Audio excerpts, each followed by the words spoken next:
ज्वलंत बवंडर की उपस्थिति के कारण वर्तमान स्थान में तापमान अनिवार्य रूप से बढ़ गया, जिससे आसपास का क्षेत्र बेहद गर्म हो गया। हालांकि सभी ब्लेड डीमंस को ठंड लग रही थी। उनके शरीर भी कांपने लगे थे। वे इस दुनिया से गर्मी का कोई निशान महसूस नहीं कर सकते थे। अगर वे उनके बेस के टूटने का कारण बन गए तो क्या वे शर्म के स्तंभ पर नहीं चढ़ जाएंगे? यह इंसान इतना दुष्ट था। उसने पटकथा के अनुसार क्यों नहीं खेला? बेस को अकेला छोड़ दो और इसके बजाय उनके पीछे आओ। ठीक वैसे ही जैसे ब्लेड डीमन जाति सन महसूस कर रही थी, आर्या ने भी वही भावना साझा की। सच में उसने वास्तव में इतना नहीं सोचा था। वह मूल रूप से दाईं ओर ब्लेड डीमंस के पीछे जाने की योजना बना रहा था।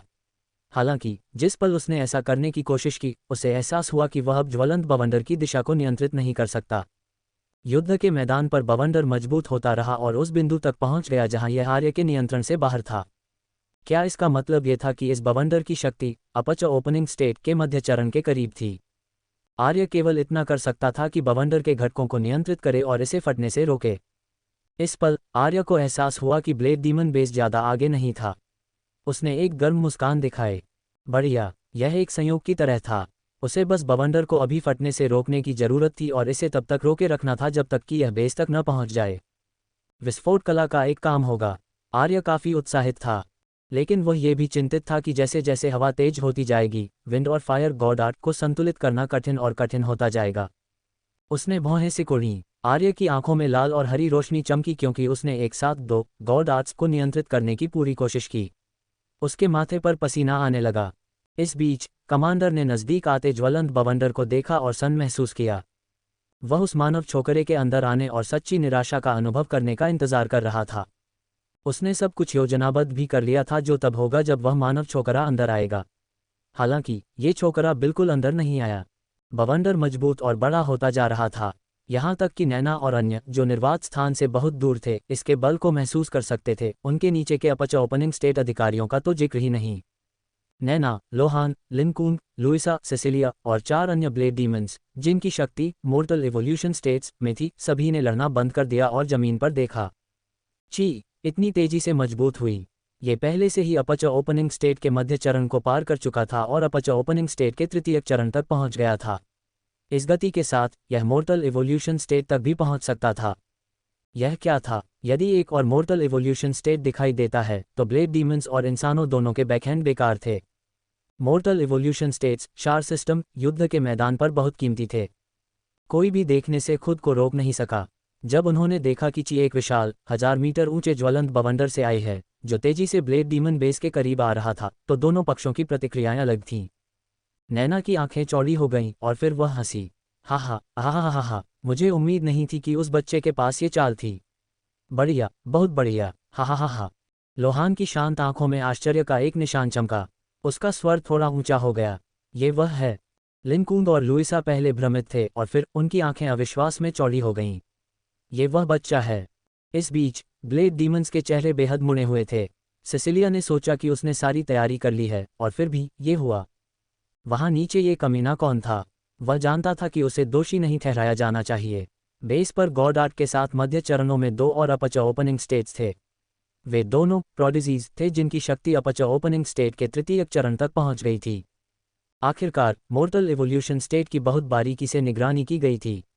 ऐसा कोई तरीका नहीं था कि कोई नया दिखाई दे। ये स्थिति पूरी तरह से अप्रत्याशित थी।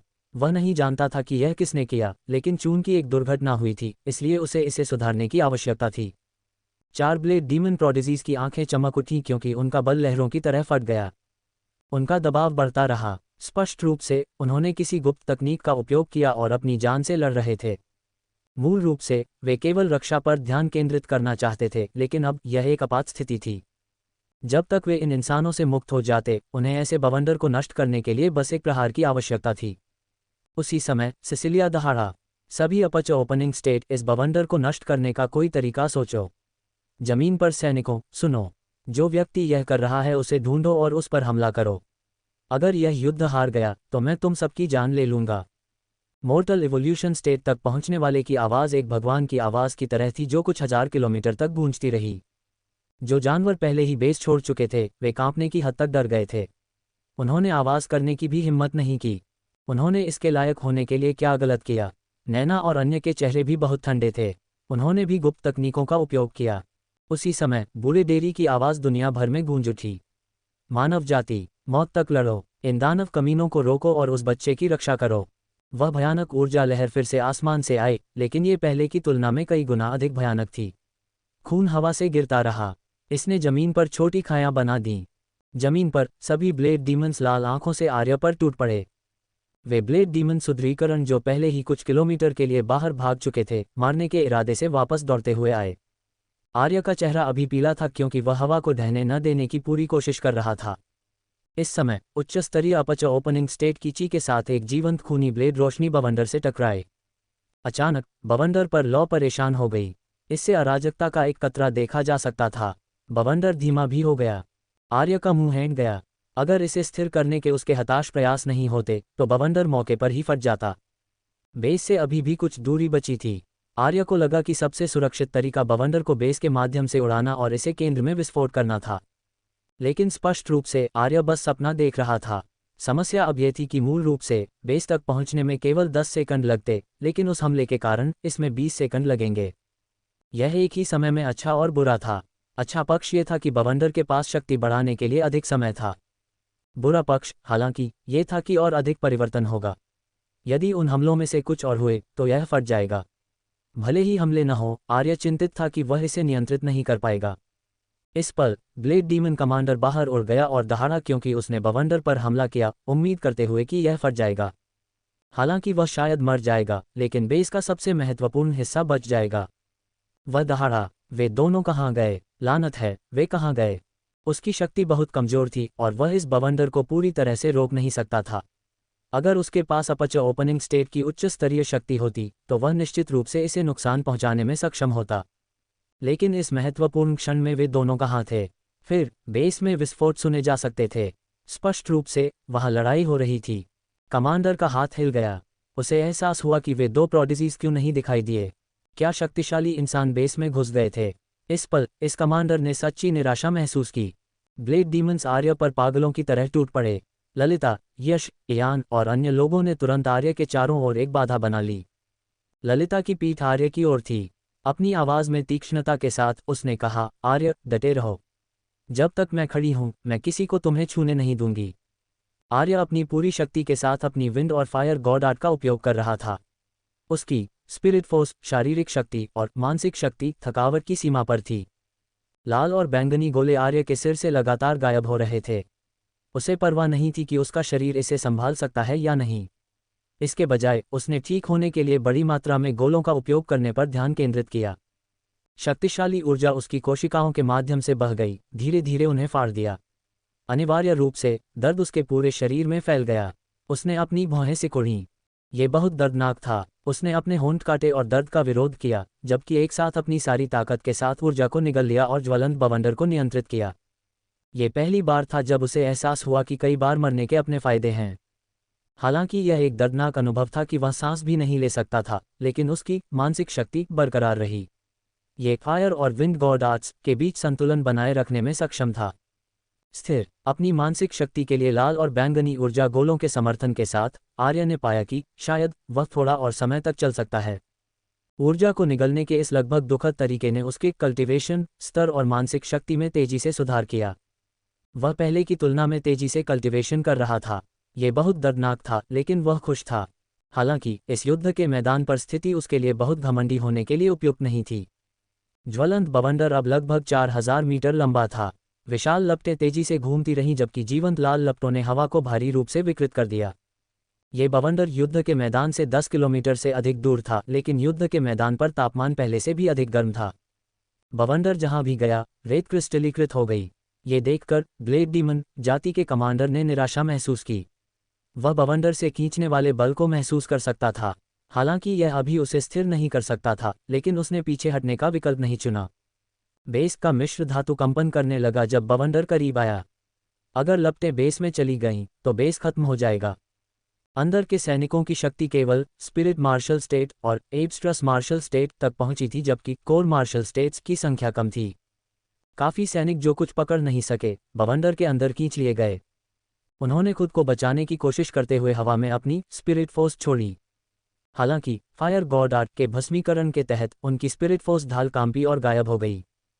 फिर ये ब्लेड डीमन सैनिक राख में जल गए। उनके स्पिरिट पावर्ड आर्मर बवंडर में खींच लिए गए और तेजी से घूमने लगे। वे धीरे धीरे उच्च तापमान के तहत मुड़ गए। बेस के कमांडर ने ये देखा और उसने मानव युद्ध के मैदान पर नजर डाली। वहां एक युवा इंसान था। उसके कारण ये युद्ध विफल हो सकता है। एक ब्लेड डीमन योद्धा के रूप में वह अपनी जाति के लिए अपना सब कुछ दे देगा। दहाड़, वह हवा में तैरा और अचानक दहाड़ा। काला लाल स्पिरिट लाइट उसके चारों ओर जोर से चमका क्योंकि भयानक चीख फैल गई। यहां तक कि ज्वलंत बवंडर के खींचने वाले बल को भी धक्का दिया गया। आर्य ने निश्चित रूप से इसे नोटिस किया। यह आदमी आत्म विनाश करना चाहता था। ओह शिट, वह पहले काया था। वह अब इतना सख्त अभिनय क्यों कर रहा था? काया बने रहो, यह मेरे लिए चीजों को कठिन बना रहा है। अगर यह आदमी आत्म विनाश करता है तो उसकी शक्ति अपच ओपनिंग स्टेट के मध्य चरण के करीब होगी। हालांकि यह उस बवंडर की शक्ति के बराबर नहीं था जो मोर्टल इवोल्यूशन स्टेट के करीब था। आर्य को विंड और फायर गॉड आर्ट्स के बीच संतुलन को नियंत्रित करने में बहुत कठिनाई हो रही थी। यदि बवंडर इस तरह के विनाश से प्रभावित हुआ और संतुलन टूट गया तो ज्वलंत बवंडर फट जाएगा। हालांकि बेस का केवल एक हिस्सा क्षतिग्रस्त होगा, लेकिन यह मजेदार नहीं होगा। ये सोचकर आर्य की आंखों में लाल और हरी रोशनी चमकी। उसका चेहरा पीला था लेकिन उसकी आंखें तीखी थीं। वे सब अपना सब कुछ दे रहे थे। वह कैसे शामिल नहीं हो सकता था? ब्लेड डीमन कमांडर की ची अपनी सीमा तक पहुंच गई। फिर उसने ज्वलंत बवंडर पर हमला किया।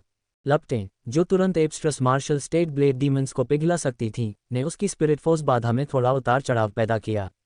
वह लाल और काले रंग की धारा में बवंडर में उड़ गया। दृश्य थोड़ी देर के लिए शांत हो गया और अचानक बवंडर के अंदर एक गरजने वाली आवाज हुई। उस पल में बवंडर की गति लगभग 1/3 धीमी हो गई। लपटें उमड़ती रहीं और विंड ब्लेड्स बिना रुके बाहर निकलते रहे। ये युद्ध के मैदान तक पहुंच गया था और कुछ सैनिकों को घायल कर दिया था। आर्य का चेहरा बदल गया। उसकी आंखें खूंखारता के साथ चमक उठी क्योंकि वह दहाड़ा। स्थिर करो। उसकी सारी शक्तियां ज्वालामुखी की तरह फट पड़ीं। कुछ 100 मीटर दूर ललिता और अन्य ने अपनी छाती में भारीपन महसूस किया। कुछ कमजोर सैनिकों को लगा कि वे एक लौकिक जानवर का सामना कर रहे हैं। वे डरे हुए थे। प्रकाश के गोले इस्तेमाल होते रहे। आर्य के पास उसके अंदर आने वाली शक्ति को पचाने का समय भी नहीं था क्योंकि वे उसके शरीर में कंपन कर रहे थे। उसके शरीर से खून रिसने लगा। उसका स्पिरिट पावर्ड आर्मर इस अपार शक्ति के तहत टूटने लगा, उसके खून से सने शरीर को प्रकट किया। आर्य अपने परिवेश को बिल्कुल महसूस नहीं कर सकता था। बैंगनी गोले के प्रभाव में उसका दिमाग सचेत रहा। उसका सारा ध्यान बवंडर पर केंद्रित था, संतुलन बनाए रखने में दृढ़ रहा। एकमात्र अच्छी बात यह थी कि इतने उच्च दबाव के तहत उसकी स्थिर विंड और फायर गॉड आर्ट्स में धीरे धीरे सुधार होने लगा। लेकिन आर्य इतना दर्द में था कि वह हंस भी नहीं सकता था। युद्ध का मैदान शांत रहा। आसमान में लड़ाई रुक गई और जमीन पर लड़ाई भी रुक गई।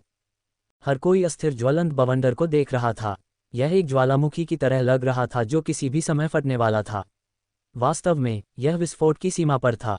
अंतरिक्ष से ठीक पहले वातावरण स्तर में नैना, लोहान, लिन कुंग और लुइसा, साथ ही सिसिलिया और 4 ब्लेड डीमन प्रोडिजीज ने लड़ना बंद कर दिया। 4 ब्लेड डीमंस घावों से ढके हुए थे।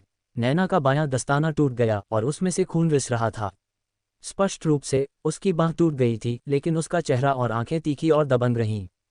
लोहान के मुंह से खून रिस रहा था। उसका चेहरा बेहद पीला था और उसकी ची पहले की तुलना में कमजोर थी।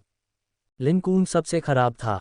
उसका खूनी लाल स्पिरिट पावर्ड आर्मर टूट गया था और उसका शरीर घावों से ढका हुआ था। कुछ हड्डी तक गहरे थे।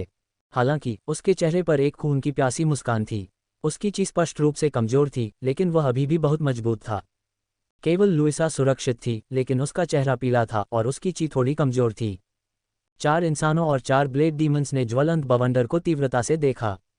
बवंडर को लपटें और विंड ब्लेड्स उगलते देख सिसिलिया ने दांत दिखाए। यह अस्थिर है, हा हा हा हा। अस्थिर, लगभग, हा हा हा। नैना आयरन फिस्ट, ऐसा लगता है कि हम फिर भी जीत गए, हा हा हा हा हा। अन्य 3 ब्लेड डीमंस ने दांत दिखाए। उन्हें लगा कि वे वास्तव में हारने वाले हैं, लेकिन अंतिम क्षण में वे इसे रोकने में सफल रहे। सिसिलिया ने दांत दिखाए। अच्छा काम कमांडर कुकुएर्ते। मैं उसकी योग्यताओं की रिपोर्ट दानव महल को देने जा रहा हूं। अन्य 3 ने सिर हिलाया। ये सब कमांडर कुकुएर्ते के आत्मविनाश के कारण रोका गया था। हर दानव में आत्मविनाश का साहस नहीं था। नैना की ची फिर से दौड़ी जब उसे नैना आयरन फिस्ट कहा गया। वह किसी को पीटना चाहती थी, लेकिन वह जानती थी कि अब समय नहीं था। उसने बवंडर को करीब से देखा और खुद से कहा, बच्चे, अगर यह फट गया तो जब हम वापस आएंगे तो मैं तुम्हें वास्तव में अच्छी तरह से प्रशिक्षित करूंगी। लोहान, लिन कुंग और लुइसा ने भी ब्लेड डीमंस की हंसी को नज़रअंदाज करते हुए बवंडर को करीब से देखा। हर कोई बवंडर को करीब से देख रहा था। दो स्क्रीन विभाजित थीं, एक अस्थिर बवंडर पर थी और दूसरी पीले चेहरे वाले खूनी आर्य पर थी। हर किसी को उम्मीद थी कि वह बवंडर को स्थिर कर सकता है। आलोक और आदित्य ने इस दृश्य को गंभीर चेहरों के साथ देखा। सुमन की आंखें आर्य के घावों को देखकर लाल थीं। ईशानी ने अपनी पांडा प्लशी को कसकर पकड़ लिया क्योंकि उसने अपने होंठ काटे और कुछ नहीं कहा। अलीशा वैसी ही थी, उसने अपने सफ़ेद हाथों को कसकर पकड़ लिया और आर्य के लिए प्रार्थना की। इस पल सन्नाटे ने युद्ध के मैदान को घेर लिया। लाल और बैंगनी गोले आर्य के सिर से लगातार गायब हो रहे थे। उसे परवाह नहीं थी कि उसका शरीर इसे संभाल सकता है या नहीं। इसके बजाय उसने ठीक होने के लिए बड़ी मात्रा में गोलों का उपयोग करने पर ध्यान केंद्रित किया। शक्तिशाली ऊर्जा उसकी कोशिकाओं के माध्यम से बह गई, धीरे धीरे उन्हें फाड़ दिया। अनिवार्य रूप से दर्द उसके पूरे शरीर में फैल गया। उसने अपनी भौहें सिकुड़ीं। ये बहुत दर्दनाक था। उसने अपने होंठ काटे और दर्द का विरोध किया, जबकि एक साथ अपनी सारी ताकत के साथ ऊर्जा को निगल लिया और ज्वलंत बवंडर को नियंत्रित किया। ये पहली बार था जब उसे एहसास हुआ कि कई बार मरने के अपने फायदे हैं। हालांकि यह एक दर्दनाक अनुभव था कि वह सांस भी नहीं ले सकता था, लेकिन उसकी मानसिक शक्ति बरकरार रही। ये फायर और विंड गॉड आर्ट्स के बीच संतुलन बनाए रखने में सक्षम था।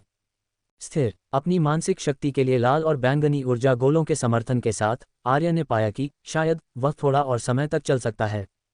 ऊर्जा को निगलने के इस लगभग दुखद तरीके ने उसके कल्टीवेशन स्तर और मानसिक शक्ति में तेजी से सुधार किया। वह पहले की तुलना में तेजी से कल्टीवेशन कर रहा था। यह बहुत दर्दनाक था, लेकिन वह खुश था। हालांकि इस युद्ध के मैदान पर स्थिति उसके लिए बहुत घमंडी होने के लिए उपयुक्त नहीं थी। ज्वलंत बवंडर अब लगभग 4000 मीटर लंबा था। विशाल लपटें तेजी से घूमती रहीं जबकि जीवंत लाल लपटों ने हवा को भारी रूप से विकृत कर दिया। ये बवंडर युद्ध के मैदान से 10 किलोमीटर से अधिक दूर था, लेकिन युद्ध के मैदान पर तापमान पहले से भी अधिक गर्म था। बवंडर जहां भी गया, रेत क्रिस्टलीकृत हो गई। ये देखकर ब्लेड डीमन जाति के कमांडर ने निराशा महसूस की। वह बवंडर से खींचने वाले बल को महसूस कर सकता था। हालांकि यह अभी उसे स्थिर नहीं कर सकता था, लेकिन उसने पीछे हटने का विकल्प नहीं चुना। बेस का मिश्र धातु कंपन करने लगा जब बवंडर करीब आया। अगर लपटें बेस में चली गईं तो बेस खत्म हो जाएगा। अंदर के सैनिकों की शक्ति केवल स्पिरिट मार्शल स्टेट और एब्स्ट्रस मार्शल स्टेट तक पहुंची थी, जबकि कोर मार्शल स्टेट्स की संख्या कम थी। काफी सैनिक जो कुछ पकड़ नहीं सके, बवंडर के अंदर खींच लिए गए। उन्होंने खुद को बचाने की कोशिश करते हुए हवा में अपनी स्पिरिट फोर्स छोड़ी। हालांकि फायर गॉड आर्ट के भस्मीकरण के तहत उनकी स्पिरिट फोर्स ढाल कांपी और गायब हो गई। फिर ये ब्लेड डीमन सैनिक राख में जल गए। उनके स्पिरिट पावर्ड आर्मर बवंडर में खींच लिए गए और तेजी से घूमने लगे। वे धीरे धीरे उच्च तापमान के तहत मुड़ गए। बेस के कमांडर ने यह देखा और उसने मानव युद्ध के मैदान पर नजर डाली। वहां एक युवा इंसान था। उसके कारण ये युद्ध विफल हो सकता है। एक ब्लेड डीमन योद्धा के रूप में वह अपनी जाति के लिए अपना सब कुछ दे देगा। दहाड़, वह हवा में तैरा और अचानक दहाड़ा। काला लाल स्पिरिट लाइट उसके चारों ओर जोर से चमका क्योंकि भयानक चीख फैल गई। यहां तक कि ज्वलंत बवंडर के खींचने वाले बल को भी धक्का दिया गया। आर्य ने निश्चित रूप से इसे नोटिस किया। यह आदमी आत्म विनाश करना चाहता था। ओह शिट, वह पहले काया था। वह अब इतना सख्त अभिनय क्यों कर रहा था? काया बने रहो, यह मेरे लिए चीजों को कठिन बना रहा है। अगर यह आदमी आत्म विनाश करता है तो उसकी शक्ति अपच ओपनिंग स्टेट के मध्य चरण के करीब होगी। हालांकि यह उस बवंडर की शक्ति के बराबर नहीं था जो मोर्टल इवोल्यूशन स्टेट के करीब था। आर्य को विंड और फायर गॉड आर्ट्स के बीच संतुलन को नियंत्रित करने में बहुत कठिनाई हो रही थी। यदि बवंडर इस तरह के विनाश से प्रभावित हुआ और संतुलन टूट गया तो ज्वलंत बवंडर फट जाएगा। हालांकि बेस का केवल एक हिस्सा क्षतिग्रस्त होगा, लेकिन यह मजेदार नहीं होगा। ये सोचकर आर्य की आंखों में लाल और हरी रोशनी चमकी। उसका चेहरा पीला था, लेकिन उसकी आंखें तीखी थीं। वे सब अपना सब कुछ दे रहे थे। वह कैसे शामिल नहीं हो सकता था? ब्लेड डीमन कमांडर की ची अपनी सीमा तक पहुंच गई। फिर उसने ज्वलंत बवंडर पर हमला किया।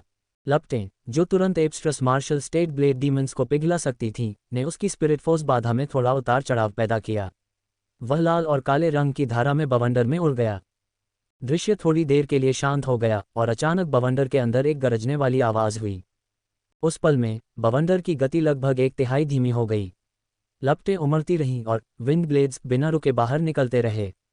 ये युद्ध के मैदान तक पहुंच गया था और कुछ सैनिकों को घायल कर दिया था। आर्य का चेहरा बदल गया। उसकी आंखें खूंखारता के साथ चमक उठी क्योंकि वह दहाड़ा। स्थिर करो। उसकी सारी शक्तियां ज्वालामुखी की तरह फट पड़ीं। कुछ 100 मीटर दूर ललिता और अन्य ने अपनी छाती में भारीपन महसूस किया। कुछ कमजोर सैनिकों को लगा कि वे एक लौकिक जानवर का सामना कर रहे हैं। वे डरे हुए थे। प्रकाश के गोले इस्तेमाल होते रहे। आर्य के पास उसके अंदर आने वाली शक्ति को पचाने का समय भी नहीं था क्योंकि वे उसके शरीर में कंपन कर रहे थे। उसके शरीर से खून रिसने लगा। उसका स्पिरिट पावर्ड आर्मर इस अपार शक्ति के तहत टूटने लगा, उसके खून से सने शरीर को प्रकट किया। आर्य अपने परिवेश को बिल्कुल महसूस नहीं कर सकता था। बैंगनी गोले के प्रभाव में उसका दिमाग सचेत रहा। उसका सारा ध्यान बवंडर पर केंद्रित था, संतुलन बनाए रखने में दृढ़ रहा। एकमात्र अच्छी बात यह थी कि इतने उच्च दबाव के तहत उसकी स्थिर विंड और फायर गॉड आर्ट्स में धीरे धीरे सुधार होने लगा। लेकिन आर्य इतना दर्द में था कि वह हंस भी नहीं सकता था। युद्ध का मैदान शांत रहा। आसमान में लड़ाई रुक गई और जमीन पर लड़ाई भी रुक गई। हर कोई अस्थिर ज्वलंत बवंडर को देख रहा था। यह एक ज्वालामुखी की तरह लग रहा था जो किसी भी समय फटने वाला था। वास्तव में यह विस्फोट की सीमा पर था। अंतरिक्ष से ठीक पहले वातावरण स्तर में नैना, लोहान, लिन कुंग और लुइसा, साथ ही सिसिलिया और 4 ब्लेड डीमन प्रोडिजीज ने लड़ना बंद कर दिया। 4 ब्लेड डीमंस घावों से ढके हुए थे। नैना का बायां दस्ताना टूट गया और उसमें से खून रिस रहा था। स्पष्ट रूप से उसकी बांह टूट गई थी, लेकिन उसका चेहरा और आंखें तीखी और दबंग रहीं। लोहान के मुंह से खून रिस रहा था। उसका चेहरा बेहद पीला था और उसकी ची पहले की तुलना में कमजोर थी। लिन कुंग सबसे खराब था। उसका खूनी लाल स्पिरिट पावर्ड आर्मर टूट गया था और उसका शरीर घावों से ढका हुआ था। कुछ हड्डी तक गहरे थे। हालांकि उसके चेहरे पर एक खून की प्यासी मुस्कान थी। उसकी ची स्पष्ट रूप से कमजोर थी, लेकिन वह अभी भी बहुत मजबूत था। केवल लुइसा सुरक्षित थी, लेकिन उसका चेहरा पीला था और उसकी ची थोड़ी कमजोर थी। 4 इंसानों और 4 ब्लेड डीमंस ने ज्वलंत बवंडर को तीव्रता से देखा। बवंडर को लपटें और विंड ब्लेड्स उगलते देख सिसिलिया ने दांत दिखाए। यह अस्थिर है, हा हा हा हा। अस्थिर, लगभग, हा हा हा। नैना आयरन फिस्ट, ऐसा लगता है कि हम फिर भी जीत गए, हा हा हा हा हा। अन्य 3 ब्लेड डीमंस ने दांत दिखाए। उन्हें लगा कि वे वास्तव में हारने वाले हैं, लेकिन अंतिम क्षण में वे इसे रोकने में सफल रहे। सिसिलिया ने दांत दिखाए। अच्छा काम कमांडर कुकुएर्ते। मैं उसकी योग्यताओं की रिपोर्ट दानव महल को देने जा रहा हूं। अन्य 3 ने सिर हिलाया। ये सब कमांडर कुकुएर्ते के आत्मविनाश के कारण रोका गया था। हर दानव में आत्मविनाश का साहस नहीं था। नैना की ची फिर से दौड़ी जब उसे नैना आयरन फिस्ट कहा गया। वह किसी को पीटना चाहती थी, लेकिन वह जानती थी कि अब समय नहीं था। उसने बवंडर को करीब से देखा और खुद से कहा, बच्चे, अगर यह फट गया तो जब हम वापस आएंगे तो मैं तुम्हें वास्तव में अच्छी तरह से प्रशिक्षित करूंगी। लोहान, लिन कुंग और लुइसा ने भी ब्लेड डीमंस की हंसी को नजरअंदाज करते हुए बवंडर को करीब से देखा। हर कोई बवंडर को करीब से देख रहा था। 2 स्क्रीन विभाजित थीं, एक अस्थिर बवंडर पर थी और दूसरी पीले चेहरे वाले खूनी आर्य पर थी। हर किसी को उम्मीद थी कि वह बवंडर को स्थिर कर सकता है। आलोक और आदित्य ने इस दृश्य को गंभीर चेहरों के साथ देखा। सुमन की आंखें आर्य के घावों को देखकर लाल थीं। ईशानी ने अपनी पांडा प्लशी को कसकर पकड़ लिया क्योंकि उसने अपने होंठ काटे और कुछ नहीं कहा। अलीशा वैसी ही थी। उसने अपने सफ़ेद हाथों को कसकर पकड़ लिया और आर्य के लिए प्रार्थना की। इस पल सन्नाटे ने युद्ध के मैदान को घेर लिया। युद्ध के मैदान में सन्नाटा था। स्पष्ट रूप से ब्लेड डीमन सैनिक अभी भी अविश्वास में थे। खंडहरों को देखते हुए उन सभी की आवाज़ चली गई। ज्यादा समय नहीं हुआ जब बेस अभी भी वहां अच्छी तरह से खड़ा था। अंत में पूरे बेस को मिटाने के लिए केवल एक बैंग लगा। इस तरह की स्वर्गीय शक्ति ने उन निचले स्तर के सैनिकों को डरा दिया जिन्होंने इसका अनुभव किया। यह उनके शेष जीवन के लिए उन्हें परेशान कर सकता है। आसमान में ब्लेड डीमंस के चेहरे बेहद खराब लग रहे थे। बेसों का विनाश एक साधारण तमाशा माना जा सकता है, लेकिन यह एक बहुत बड़ा नुकसान था। ये ब्लेड डीमंस के लिए अपमान था। 25वें ग्रह पर दूसरा बेस बनाने के लिए उन्हें काफ़ी भारी कीमत चुकानी पड़ेगी। सबसे बुरी बात यह थी कि अभी भी स्पिरिट मेटल थे जो अभी तक नहीं खोदे गए थे। बिना बेस के वे चीज़ें कैसे करने जा रहे थे। दूसरी ओर मानव सैनिक खुश थे। मूल रूप से बेस में प्रवेश करने के बाद स्पिरिट मेटल का पता लगाना बेहद मुश्किल होगा। हालांकि आर्य ने बेस को जमीन पर गिरा दिया। उस तरह यह उनके लिए चीज़ों को बहुत आसान बना देगा। सैनिकों का मनोबल व्यावहारिक रूप से बढ़ रहा था। सेकंड लेफ्टिनेंट आर्य की जय। उस तरह हमारा मिशन बहुत आसान हो जाएगा। हाँ, स्पिरिट मेटल ढूंढना आसान होगा। हाँ, रुको, स्पिरिट मेटल। अचानक सैनिकों को कुछ याद आया। पूरा बेस उड़ा दिया गया था। क्या स्पिरिट मेटल्स अभी भी वहां थे? इस पल खंडहरों में कहीं से एक और विशाल विस्फोट सुना जा सकता था। फिर 4 आकृतियां उड़ गईं। यह एक पुरुष और महिला, साथ ही 2 ब्लेड डीमन योद्धा थे। महिला अचानक हवा में गायब हो गई। जल्द ही एक दहाड़ निकली। लानत है इंसानों, अंगूठी वापस करो। क्लैंक। युद्ध के मैदान में एक कुरकुरी तलवार की आवाज गूंज उठी। फिर कुछ 100 तेज तलवार की लहरें एक तलवार के गठन में बदल गईं। 2 ब्लेड डीमंस को फंसा दिया ताकि उन्हें गायब हो गई महिला का पीछा करने से रोका जा सके। एक के खिलाफ 2। फंसे हुए 2 ब्लेड डीमंस की आंखें लाल थीं क्योंकि उन्होंने लंबी तलवार वाले युवा ठंडे आदमी को खूनी नजर से देखा। जियान शाओनिंग, तुम हम दोनों को अकेले रोकने की हिम्मत करते हो। तुम मौत को बुला रहे हो। उनकी स्पिरिट लाइट उमड़ पड़ी क्योंकि उन्होंने जियान शाओनिंग पर हमला किया। जमीन के ऊपर मूल रूप से सन्नाटा था। ब्लेड डीमन सैनिक जिनका मनोबल कम था और मानव सैनिक जो सन थे, हवा में देखा। बातचीत सुनकर ब्लेड डीमंस का मनोबल और भी कम हो गया। इस बीच मानव सैनिकों का मनोबल ऊंचा हो गया। स्पिरिट मेटल पहले से ही उनके हाथों में था। उनका मिशन पूरा हो गया था। हवा में ब्लेड डीमंस ने दहाड़ सुनी और उनके चेहरे बदल गए। लानत है स्पिरिट मेटल। वे जमीन को देखने के लिए मुड़े। 2 ब्लेड डीमंस जियान शाओनिंग के बचाव को तोड़ना चाहते थे और महिला का पीछा करना चाहते थे। हालांकि उन्हें जियान शाओनिंग की तलवार की लहर और तलवार के गठन द्वारा रोका गया था जो अंतरिक्ष को भी काटता हुआ लग रहा था। वे जियान शाओनिंग पर हमला करते समय केवल दहाड़ते रह सकते थे। हालांकि जियान शाओनिंग को अपने शरीर पर घाव मिलते रहे, लेकिन वह एक कदम भी पीछे नहीं हटा। उसने 2 ब्लेड डीमंस को इस जगह पर कसकर फंसा दिया। ये देखकर 4 शीर्ष ब्लेड डीमंस को बहुत बुरा लगा। स्पिरिट मेटल निश्चित रूप से लूट लिया गया था। चीजें ऐसी क्यों हो गईं? वे सोच रहे थे कि भले ही बेस नष्ट हो गया हो, फिर भी उनके पास अपना स्पिरिट मेटल था। उन्हें उम्मीद नहीं थी कि उनके द्वारा खनन किया गया स्पिरिट मेटल भी छीन लिया गया था। वे लुटेरे थे। उन्हें मानव जाति के उच्च अधिकारियों से विरोध करना चाहिए। लेकिन अब उन्हें कुछ चीजें वापस लेनी थीं। सबसे पहले स्पिरिट मेटल वापस पाना मुश्किल होगा। जियाओ शाओनिंग की शक्ति उन 2 बेवकूफ़ों के बराबर थी। भले ही वह थोड़ी देर के लिए रुका हो, यह उन्हें कुछ समय के लिए रोकने के लिए पर्याप्त होगा। महिला के पास अंतरिक्ष प्रकार की गॉड आर्ट थी। दूसरा ज्वलंत बवंडर अपराधी था। उस विशाल विस्फोट के कारण ही पूरा बेस नष्ट हो गया था। इसी वजह से मौजूदा स्थिति पैदा हुई। उन्होंने लगभग अनुमान लगाया कि उस फायर और विंड गॉड आर्ट का उपयोग किसने किया।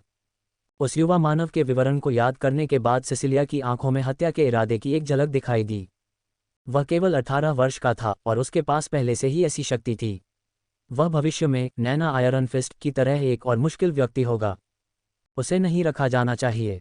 इसके रूप से उस युवा मानव को ज्वलंत बवंडर से एक बड़ा बैकलैश प्राप्त हुआ होगा। अब उसे मारने का सबसे अच्छा समय था। ये सोचकर सिसिलिया दहाड़ा। जमीन पर योद्धाओं, उस व्यक्ति को ढूंढो जिसने ज्वलंत बवंडर बनाया। ये वह है। उसने हमारे बेस को नष्ट कर दिया। ये वही है जिसके कारण हमारा स्पिरिट मेटल लूट लिया गया। ब्लेड डीमन जाति के बहादुर योद्धाओं, क्या तुम बदला लेना चाहते हो? अब जब मानव को अपने ही हमले से बैकलैश मिला है, वह अपना बचाव नहीं कर सकता। जाओ उसे मारो और हम इस युद्ध के लिए कुछ वापस पाएंगे। जो व्यक्ति उस व्यक्ति को मारेगा उसे भारी इनाम दिया जाएगा। आर्य जो कमजोर और खून बह रहा था, उसने किसके साथ खिलवाड़ किया? जाहिर है उसने स्पिरिट मेटल नहीं लिया। यदि वे सक्षम थे तो उन्हें उस लड़की के पीछे जाना चाहिए जो स्पिरिट मेटल के साथ भाग गई थी। उस जैसे नौसिखिए को गाली क्यों दी जाए? क्या ये हद से ज्यादा नहीं था? इसके अलावा वह अनजाने में था। वह बस एक सेना को नष्ट करना चाहता था।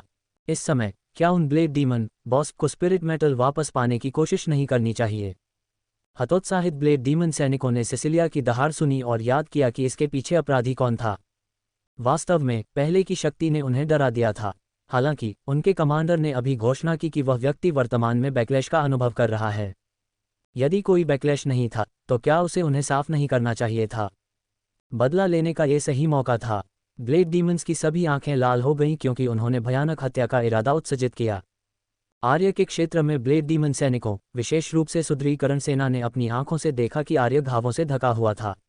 वह बेहद कमजोर लग रहा था। तुरंत उनकी आंखों में आतंक की जगह हत्या के इरादे, लालच और साथ ही कुछ सतर्कता ने ले ली। आखिरकार आर्य ने उन्हें पहले बहुत झटका दिया था, लेकिन लॉर्ड सिसिलिया ने कहा कि भारी इनाम था।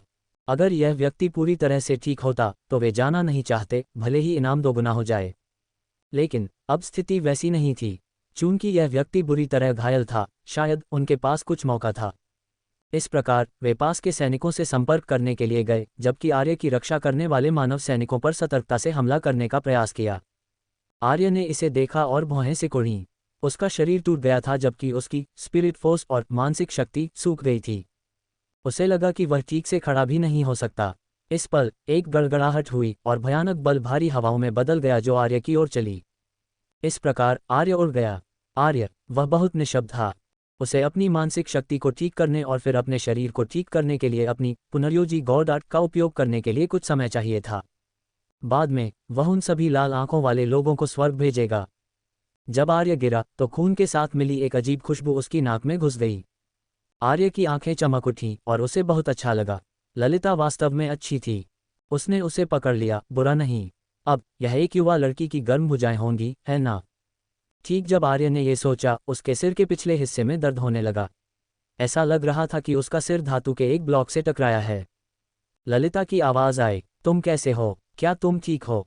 आर्य ने उदासी से उत्तर दिया, तुम्हारी ब्रेस्टप्लेट की कठोरता के अलावा जिससे मेरा सिर दुख गया, बाकी सब ठीक है। ललिता का मुंह हैंग गया। उसने लगभग अपने हाथ ढीले कर दिए और इस कमीने को रेत में गिरा दिया। यह क्या समय था? वह अभी भी इतना ढीठ था कैसे? उसकी प्रतिक्रिया के कारण आर्य हंसा। चिंता मत करो, मुझे कुछ समय दो और मैं ठीक हो सकता हूँ। ललिता ने भौहें सिकोड़ी और आर्य को देखा। उसने कुछ कहने की योजना बनाई जब उसने अचानक कुछ अकल्पनीय देखा। अविश्वास में उसकी आंखें चौड़ी हो गईं। इस पल आर्य का टूटा हुआ शरीर धीरे धीरे मरम्मत हो रहा था और ये तेज हो रहा था। गॉडार्ड, ललिता को इतना अच्छा नहीं लगा। इस आदमी के पास आग, हवा, ताकत गॉडार्ड थी और एक चौथी गॉडार्ड भी। डॉट डॉट डॉट इस आदमी के पास कितनी गॉडार्ड्स थीं? युद्ध के मैदान पर स्थिति पहले से भी अधिक तीव्र थी। खंडहरों के ऊपर दो ब्लेड डीमंस जियान शाओनिंग पर हमला कर रहे थे। बिजली जैसी आवाजें लगातार सुनी जा सकती थीं। शॉकवेव्स के परिणाम ने हवाओं को हिला दिया, जो चारों ओर दसियों किलोमीटर तक बह गईं। यह उच्च अपच ओपनिंग स्टेट्स के बीच एक भीषण लड़ाई थी। ऊंचाई पर सबसे मजबूत इंसान और ब्लेड डीमंस भी लड़ रहे थे। हालांकि ब्लेड डीमंस को यह नहीं पता था कि महिला ने स्पेस ट्रांसमिशन का उपयोग किया या स्टील्थ गॉड आर्ट का। वे जानते थे कि अब स्पिरिट मेटल वापस पाना मुश्किल होगा। वे केवल इतना कर सकते थे कि इन इंसानों को समर्थन प्रदान करने के लिए वापस जाने से रोकें। उन्हें कम से कम युद्ध से कुछ तो हासिल करना ही चाहिए।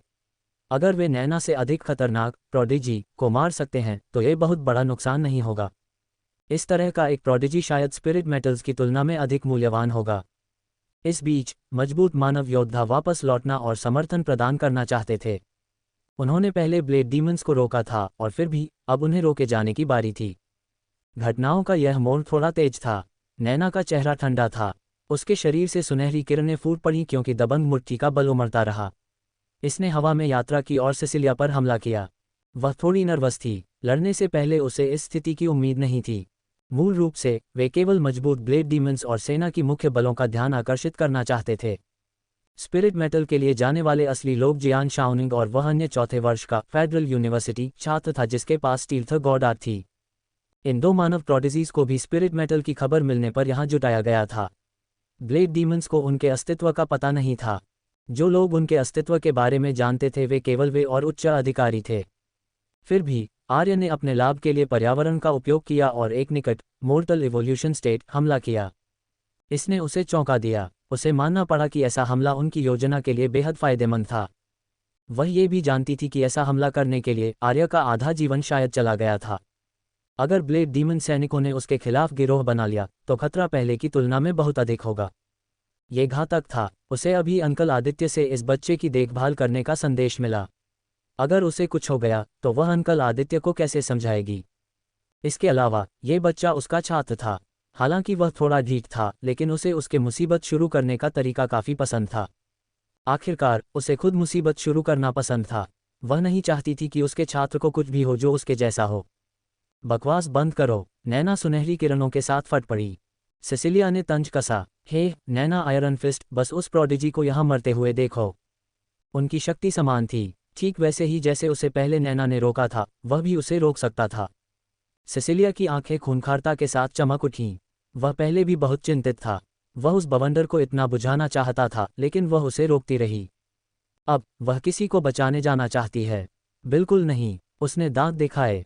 इस बीच लोहान, लिनकुंग और लुइसा सभी का चेहरा ठंडा था।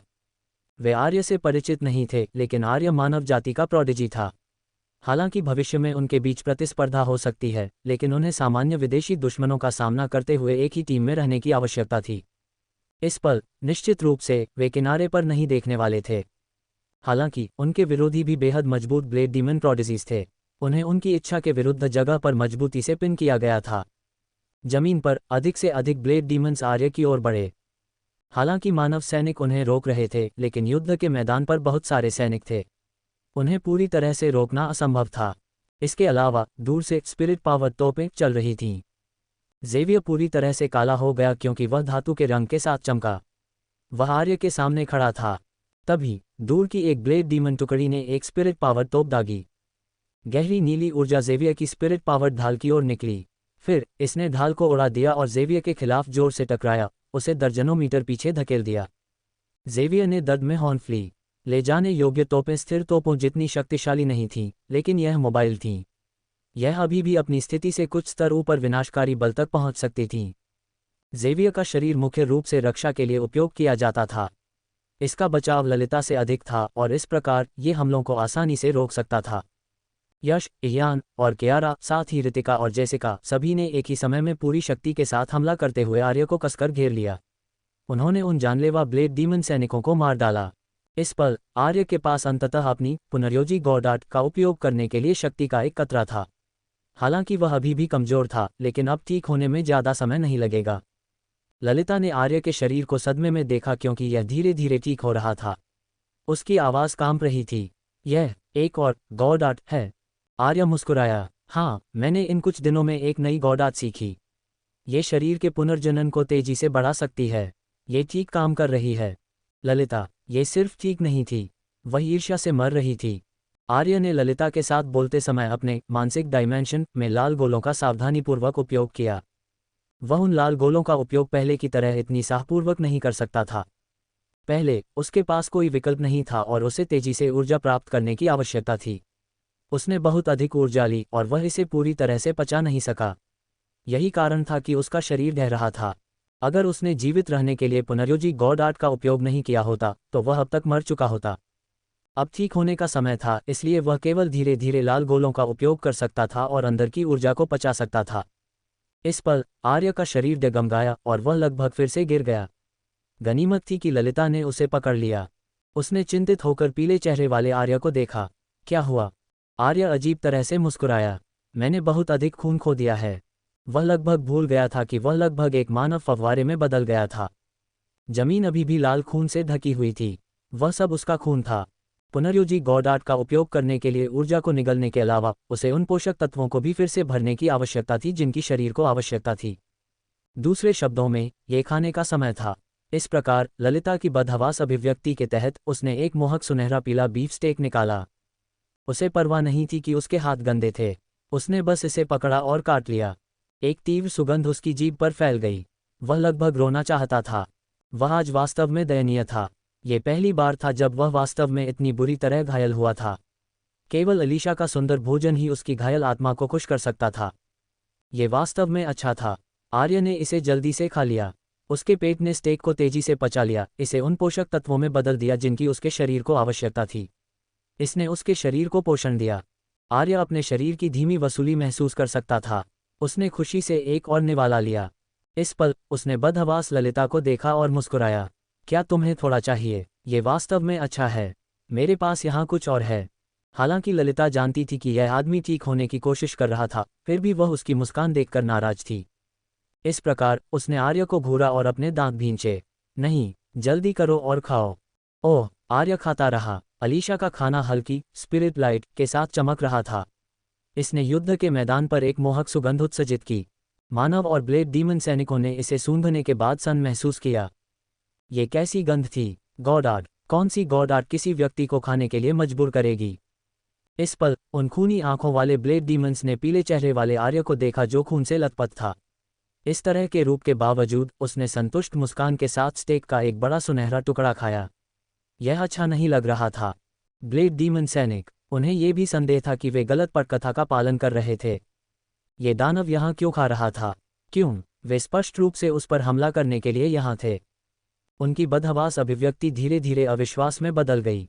जैसे ही इस दानव ने खाया, उसके भयानक घाव ऐंठते रहे और ठीक होते रहे। इसकी गति बहुत तेज थी। वे सभी ब्लेड डीमन सैनिक जिन्होंने इसे देखा, उन्हें ठंड लग गई क्योंकि उनके शरीर कांपने लगे। वे आने की हिम्मत क्यों करते थे? ऐसा इसलिए था क्योंकि ये दानव बुरी तरह घायल था। अब ऐसा लग रहा था कि इस दानव की चोट जल्द ही ठीक हो जाएगी। अगर यह आदमी ठीक हो गया, नहीं, उसे पूरी तरह से ठीक होने की भी आवश्यकता नहीं थी। जब तक उसके पास कुछ युद्ध शक्ति थी। उन ब्लेड डीमन सैनिकों को बहुत अच्छा नहीं लगा। बदले में वे जोर से दहाड़े, वह दानव खा रहा है, उसे खाने मत दो, उसे खाने मत दो। अगर ऐसा ही चलता रहा तो वह ठीक हो जाएगा। ब्लेड डीमन सैनिक, जो मानव सैनिकों के साथ भीषण लड़ाई में लगे हुए थे, अपने साथी सैनिकों की चीखें सुनकर पूरी तरह से हतप्रभ थे। उद्धरण चिन्ह प्रश्नवाचक चिन्ह प्रश्नवाचक चिन्ह प्रश्नवाचक चिन्ह उद्धरण चिन्ह। उसे खाना मत खाने दो। क्या खाना खाओ? क्या वे लड़ नहीं रहे थे? इस समय कोई खाना क्यों चुनना चाहेगा? अधिकांश मानव सैनिक ब्लेड डीमंस की भाषा नहीं समझते थे। उन्होंने बस दहाड़ें सुनी, लेकिन उन्हें नहीं पता था कि इसका क्या मतलब है। ये देखकर कि उनके विरोधी कैसे विचलित और कमजोर थे, मानव सैनिकों ने तुरंत एक गर्म मुस्कान दिखाई। लड़ाई में ये बहुत खतरनाक था। तुरंत सभी प्रकार की दयनीय चीखें युद्ध के मैदान में सुनी जा सकती थीं। कुछ ब्लेड डीमंस को चाकू मार दिया गया। कुछ बदकिस्मत लोग मौके पर ही मारे गए। मरने से पहले उन्होंने कभी नहीं सोचा होगा कि उनकी अचानक मौत उनके साथी सैनिकों के शब्दों पर सन रहने के कारण हुई थी। मरने से पहले भी उन्हें समझ नहीं आया कि इसका क्या मतलब है। इस बीच आर्य ने देखा और ये देखा। वह भी उलझन में था। उन्हें क्या हुआ? उसने भी ब्लेड डीमंस की दहाड़ें सुनी, लेकिन वह उनकी भाषा नहीं समझ सका।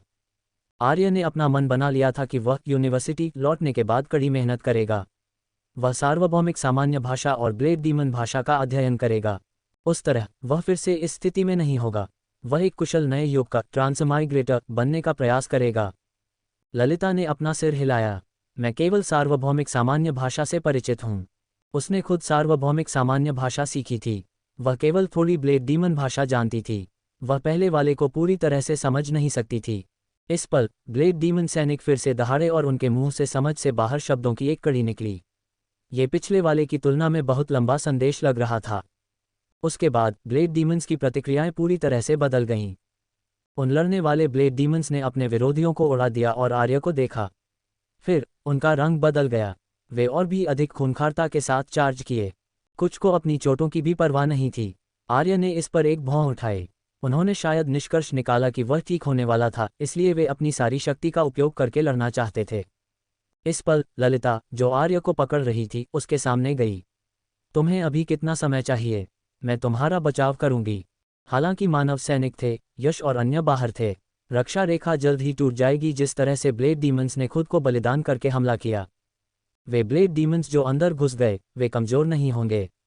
ललिता को इसे गंभीरता से लेना पड़ा। आर्य ने उस मांस को निगल लिया जिसे वह चबा रहा था और ठीक होने के लिए इसे जल्दी से पचा लिया।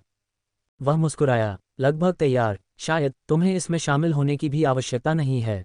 जैसे ही वह बोला, आर्य को अपनी धीरे धीरे ठीक होती मानसिक शक्ति और शरीर महसूस हुआ। उसकी आंखों में एक हरी रोशनी चमकी। हालांकि वह केवल थोड़ा ठीक हुआ, लेकिन ये कुछ एब्स्ट्रस मार्शल स्टेट्स के लिए पर्याप्त था, है ना? बेशक उसने ललिता से यह कहने की योजना नहीं बनाई, या वह निश्चित रूप से फट जाएगी। वह एक एब्स्ट्रस मार्शल स्टेट थी। आर्य खाता रहा और ठीक होता रहा। उसके शरीर में ग्रे रोशनी उमड़ पड़ी। वे थोड़े टूटे हुए अंग और मेरिडियन ठीक होने लगे। जब वह अधिक ऊर्जा पचा सकता था तो उसकी वसूली गति भी तेज हो गई। कुछ ही सेकंड बाद रक्षा की बाहरी रेखा पर एक जोर की आवाज हुई। जेवियर, जो सामने खड़ा था, 10 मीटर दूर फेंक दिया गया। एक रास्ता दिखाई दिया। तुरंत स्तर 8 से स्तर 9 तक के 6 एब्स्ट्रस मार्शल स्टेट्स अंदर आ गए। जब उन्होंने ललिता और आर्य को बीच में देखा तो वे गुर्राए और चार्ज किए। ललिता ने अपने दांत भींचे। बहुत सारे थे, वह उन्हें रोक नहीं सकती थी, लेकिन इसके बावजूद वह उन्हें रोकने के लिए अपना सर्वश्रेष्ठ देगी। ठीक जब वह अपनी जान से लड़ने की योजना बना रही थी, आर्य की आंखों में एक हरी रोशनी चमकी और ललिता ने अचानक खुद को आर्य के बगल में पाया। फिर एक हल्की हरी हवा युद्ध के मैदान में बह गई। गुर्राते हुए ब्लेड डीमन सैनिकों ने इस अदृश्य लेकिन तेज चीख को अपने शरीर में प्रवेश करते महसूस किया। तुरंत उनके आंतरिक अंग पूरी तरह से नष्ट हो गए। चार्ज करने वाले ब्लेड डीमन सैनिकों की गुर्राहट रुक गई क्योंकि उनके शरीर हवा से ऊपर उठ गए और 2 पंक्तियों में जमीन में उल्टा गाड़ दिए गए। ललिता, वह धीरे धीरे मुड़ी और आर्य को स्टेक खाते हुए देखा जबकि उसकी आंखें हरी रोशनी से चमक रही थीं। उसने अपना मुंह खोला लेकिन नहीं जानती थी कि क्या कहना है। क्या यह आदमी उसे डराकर मारना चाहता था? आर्य ने देखा कि ललिता थोड़ी गुस्से में थी और मुस्कुराया। क्या मैंने पहले नहीं कहा था? मुझे शायद तुम्हारी मदद की ज़रूरत नहीं होगी। ये बहुत करीब था, मुझे ये कहने का मौका नहीं मिला। ललिता की छाती तेजी से धड़कने लगी। वह बात नहीं करना चाहती थी। ब्लेड डीमंस की दो पंक्तियां अन्य ब्लेड डीमन सैनिकों के दिलों में फेंके गए एक बम की तरह थीं। तुरंत वे सब कांप गए और उनके हमले धीमे हो गए। पीछे वाले भी पीछे हटने लगे। उन्हें निराशा महसूस हुई। बस एक पल पहले ये दानव निश्चित रूप से बुरी तरह घायल और कमजोर था। इसमें कितना समय लगा? उसकी युद्ध शक्ति इतनी जल्दी कैसे बहाल हो गई? ये सही नहीं था। यश और अन्य, साथ ही मानव सैनिक, सन महसूस कर रहे थे। उनकी पीठ आर्य की ओर थी और इस प्रकार उन्हें नहीं पता था कि उसके साथ क्या हुआ। उन्होंने कभी नहीं सोचा था कि आर्य तेज गति से ठीक हो जाएगा। यश ने अविश्वास में अपनी आंखें रगड़ीं। क्या आर्य खुद को बलिदान करने वाला नहीं था? वह अचानक कैसे खड़ा हो गया? ओह शिट, आर्य, तुम अद्भुत हो। तुम एक पल में वापस जीवित हो गए। इयान और अन्य भी मुस्कुराए। ज़ेवियर बुरी तरह पिटा था लेकिन उसने भी एक वास्तविक मुस्कान दिखाई। मानव सैनिकों ने भी खुशी मनाई। अद्भुत, सेकंड लेफ्टिनेंट, आर्य बच गए।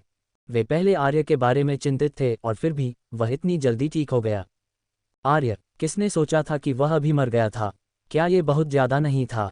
उसे हमेशा लगा कि वह जीवित और स्वस्थ था, लेकिन ये देखकर कि वे अपनी चोटों की परवाह किए बिना कैसे खुशी मना रहे थे, आर्य भी भावुक महसूस कर रहा था। अगर ऐसा ही चलता रहा तो वह रोने वाला था। उसने जल्दी से कुछ और स्टेक खाया और एक स्पिरिट फल काट लिया। ये बेहतर लगा। उसके टूटे हुए अंग और मेरिडियन काफ़ी हद तक ठीक हो गए थे। केवल कुछ बाहरी डरावने दिखने वाले घाव बचे थे। ये चोटें उसके लिए खतरा नहीं थीं। उसे पॉकेट हंटिंग डायमेंशन में इससे बहुत बड़ी चोटें मिली थीं। वह डरा नहीं था। उसे मानना होगा, पुनर्योजी गॉडार्ट इतनी भयानक थी। 10 मिनट के भीतर उसकी टूटी हुई हड्डियां, मेरिडियन और अंग पूरी तरह से ठीक हो गए। और यह इसलिए था क्योंकि उसकी पुनर्योजी गॉडार्ट काफ़ी मजबूत नहीं थी। अगर यह मजबूत होती तो वह और भी तेजी से ठीक हो जाता।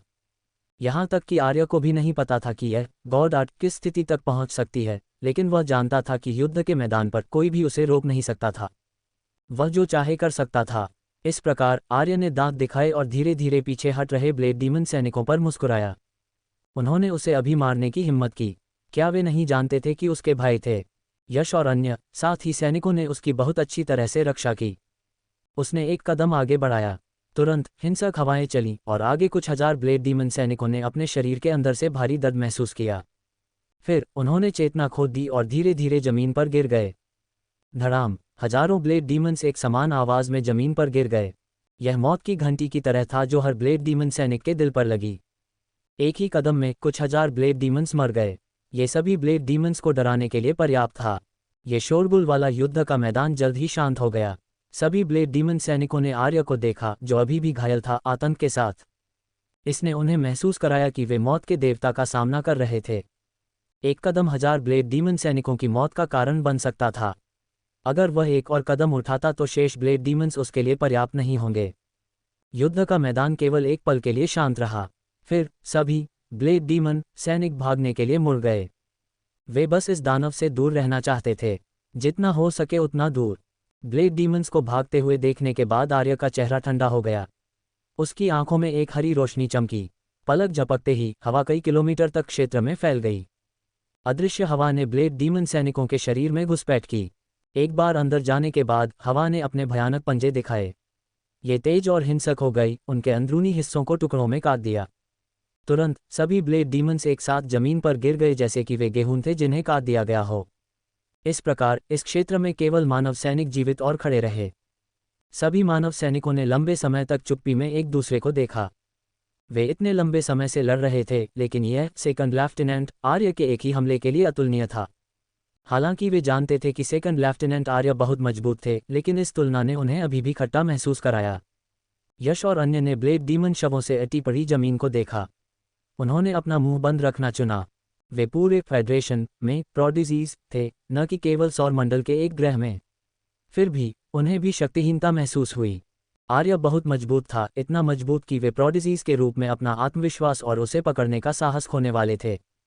लेकिन वे अभी भी प्रोडिजीज थे, इसलिए उनकी आत्मा और इच्छाशक्ति स्वाभाविक रूप से कमजोर नहीं थी। उन्होंने फेडरल यूनिवर्सिटी में प्रवेश क्यों किया? ऐसा इसलिए था क्योंकि फेडरल यूनिवर्सिटी के पास सबसे अच्छे संसाधन, सबसे अच्छी मार्शल तकनीकें और डिवाइन आर्ट्स और साथ ही सबसे अच्छे शिक्षक थे। जब वे फेडरल यूनिवर्सिटी में प्रवेश करेंगे तो उनके पास भी यह आसमान छूती अवधि होगी। फेडरल यूनिवर्सिटी के चौथे वर्ष के छात्र लगभग सभी अपर्चर ओपनिंग स्टेट थे। यदि वे अपर्चर ओपनिंग स्टेट तक पहुंच सकते थे तो कौन कहेगा कि वे मोर्टल इवोल्यूशन स्टेट तक नहीं पहुंच पाएंगे। ललिता की आंखें चमक उठी क्योंकि उसने अपनी तलवार को कसकर पकड़ लिया और अपना मन बना लिया। वह अभी भी बहुत कमजोर थी। वह इस मंदबुद्धि से हारना नहीं चाहती थी। युद्ध स्थल में जब से आर्य का शिकार किया जा रहा था तब से हर किसी का दिल धड़क रहा था। वे एकदम शांत थे। काफी दर्शक सैनिकों के परिवार थे। वे अपने परिवार के मारने के इरादे और खूंखारता को देख सकते थे, लेकिन आर्य के लिए उनकी चिंता भी। आखिरकार अगर यह आर्य के लिए नहीं होता तो उनमें से काफी इस क्षेत्र में मर जाते। लेकिन अब हर कोई अभी भी ठीक और जीवित था।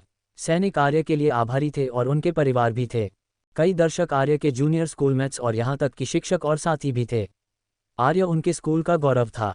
उन्हें उम्मीद थी कि आर्य भी ठीक रहेगा। यह विशेष रूप से ली लियांग का मामला था। काफी गर्म खून वाले युवा पत्रकार और युद्ध शोधकर्ता भी थे। जब आर्य ने उस फायर गॉड आर्ट का इस्तेमाल किया तो उनके दिल की धड़कन तेज हो गई। वे नहीं चाहते थे कि ऐसा प्रोडिजी भी युवा मर जाए। यहाँ तक कि आदित्य को भी ऐसा ही महसूस हुआ। उसने अपनी ची को दबाने के लिए अपने सभी आत्मनियंत्रण का उपयोग किया। अगर आर्य मर गया तो अलीशा की स्रोत लॉ फिर से मौत में डूब जाएगी। हालांकि उसका जागरण स्तर पहले की तुलना में अधिक था, लेकिन जब तक ये पूरी तरह से जागृत नहीं हो जाती, ये केवल उसके जीवन को सबसे अच्छा बढ़ा सकती थी। अलीशा और हांग लियन फिर से खतरे में होंगी। उसे कभी उम्मीद नहीं थी कि यह युद्ध इतना खतरनाक हो जाएगा। ये बस एक साधारण प्रवेश परीक्षा थी। ये सामान्य लोगों के लिए कठिन हो सकता है, लेकिन फेडरल यूनिवर्सिटी की एलीट क्लास के प्रोडिजीज के लिए ऐसा नहीं था।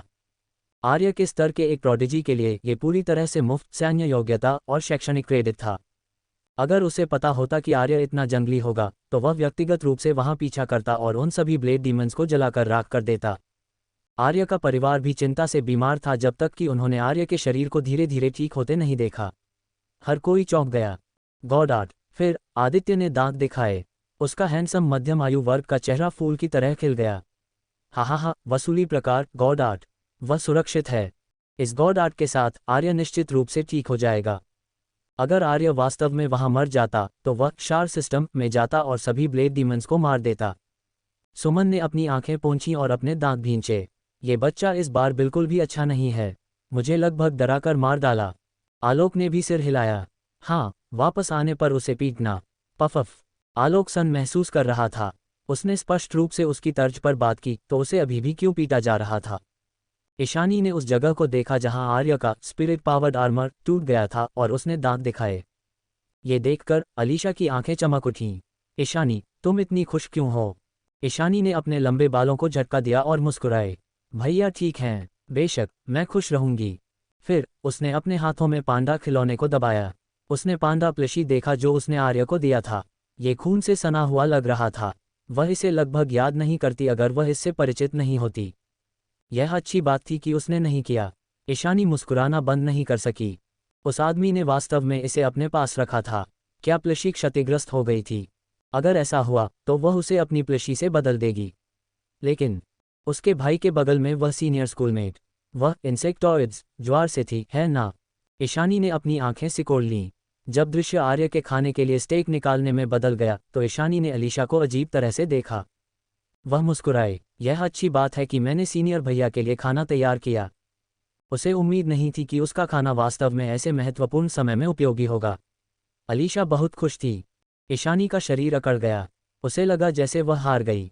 वह इसे स्वीकार नहीं करना चाहती थी, लेकिन अलीशा का खाना उसके खिलौने से अधिक उपयोगी था। इस पल ब्लेड डीमंस ने आर्य की स्थिति पर ध्यान दिया और कामिकेज हमले शुरू किए। हर किसी का दिल फिर से धड़कने लगा। कुछ ही मिनटों में रक्षा रेखा टूट गई और 6 भयानक ब्लेड डीमंस आर्य और ललिता पर टूट पड़े। हर कोई स्क्रीन को नर्वस होकर देख रहा था। जब उन्होंने छोटे बालों वाली युवा लड़की को आर्य के सामने मजबूती से खड़े देखा तो उन्हें जटिल महसूस हुआ। वह खुद एक प्रोडिजी थी, लेकिन स्पष्ट रूप से वह 6 ब्लेड डीमंस के लिए कोई मुकाबला नहीं थी। फिर भी वह स्वेच्छा से आर्य के सामने खड़ी थी। ईशानी भी बदहवास हो गई। उसे और भी जटिल महसूस हुआ। फिर हवा चली और लड़की को एक तरफ खींच लिया गया। 6 ब्लेड डीमंस तुरंत मर गए और 2 पंक्तियों में उल्टा गाड़ दिए गए। यह इतनी जल्दी हुआ कि सभी दर्शक सन महसूस कर रहे थे। नतीजतन आर्य ने एक कदम आगे बढ़ाया और कुछ हजार ब्लेड डीमंस मर गए। उन्होंने भागने की योजना बनाई, लेकिन हवा फिर से चली। 10 किलोमीटर की सीमा के भीतर सभी ब्लेड डीमंस एक साथ मर गए। यह इतनी जल्दी हुआ कि कई लोग तेजी से प्रतिक्रिया नहीं कर सके। एक पल के सन्नाटे के बाद सुंदर पत्रकार चिल्लाए, सेकंड लेफ्टिनेंट आर्य युद्ध के मैदान पर अजेय हैं। अगर कोई दुर्घटना नहीं होती है तो हम ये लड़ाई जीतने वाले हैं। चलो प्रार्थना करते हैं, चलो प्रार्थना करते हैं कि कोई दुर्घटना न हो। वह बहुत उत्साहित थी। इस लड़ाई में बहुत सारी दुर्घटनाएं हुईं और उनमें से अधिकांश इस काले बालों वाले युवक से संबंधित थीं। उसे उम्मीद थी कि अब कुछ नहीं होगा। दर्शकों ने उत्साह से स्क्रीन को देखा। कौन नहीं चाहता था कि उनकी जाति जीते। हर किसी की निगाहें अपनी स्क्रीन पर टिकी थीं। अंतिम परिणाम की प्रतीक्षा करने की प्रक्रिया अक्सर सबसे अधिक कष्टदायी होती थी। ब्लेड डीमन बेस के खंडहरों के अंदरूनी हिस्से में हवा बेहद गर्म थी। ये काम करने वाले ओवन के अंदर के तापमान के समान था। अनियमित हवाएं लगातार बहती रहीं, हवा को हिलाती रहीं और गर्मी की लहरें पैदा करती रहीं।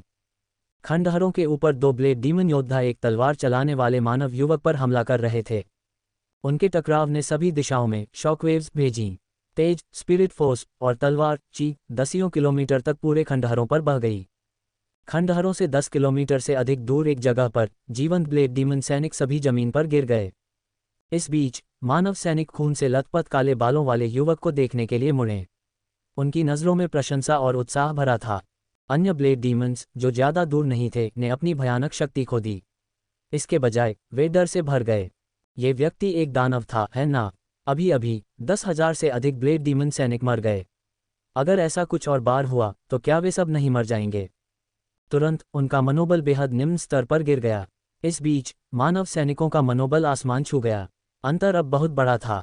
दर्द की चीखें सुनी जा सकती थीं और ब्लेड डीमन सैनिकों के बीच मौतें होती रहीं। कई ब्लेड डीमंस ने उस दानव को अपनी बुरी नज़रों से उनकी दिशा में देखते हुए देखा। वे अब केवल पीछे हटना चाहते थे।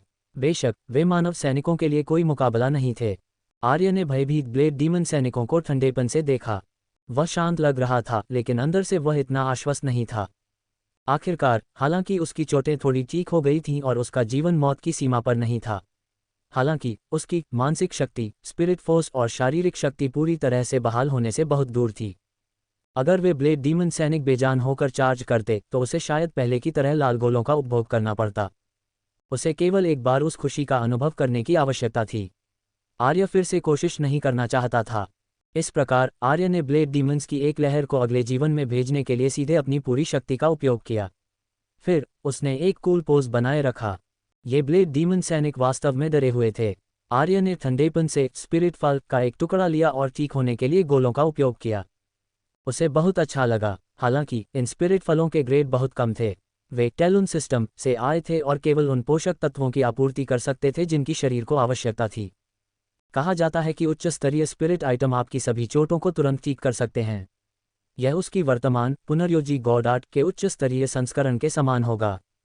कुछ स्पिरिट आइटम एक बार उपयोग किए जाने पर किसी को सीधे प्लेनेटरी स्टेट में ला सकते हैं। आर्य भी एक चाहता था।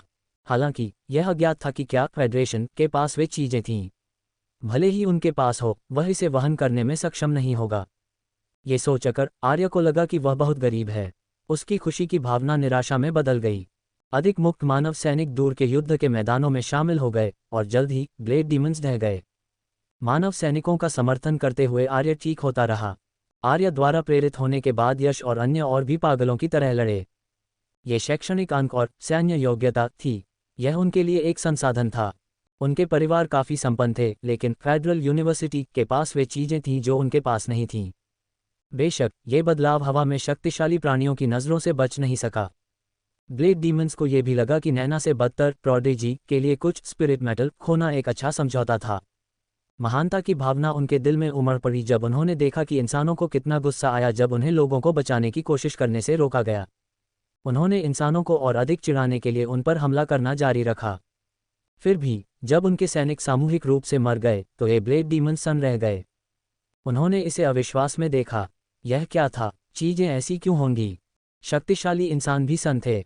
आखिरकार उन्होंने सोचा कि आर्य शायद मदद से परे था।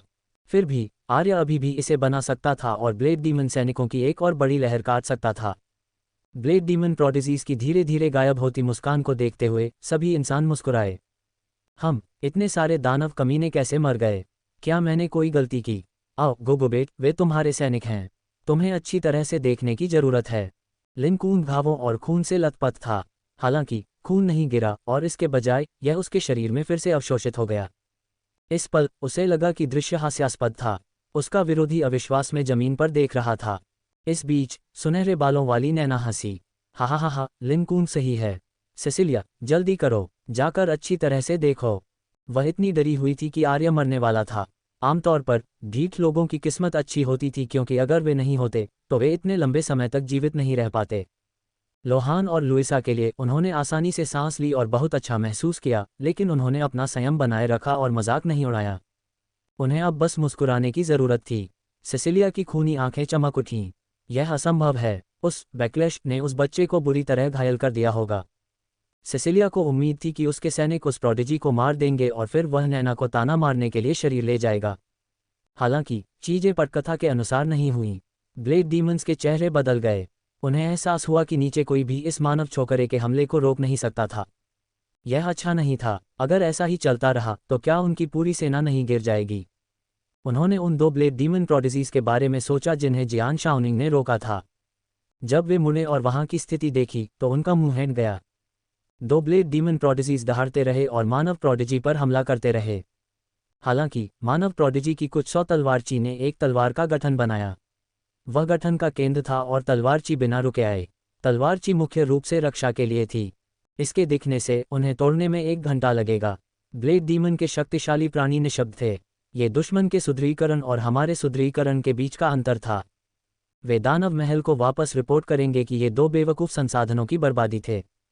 सेसिलिया और अन्य ने एक दूसरे को देखा और फिर ठंडेपन से कहा, हम इस बार हार मानते हैं। युद्ध रोको। नैना और अन्य सन थे। फिर लिन कून हंसा।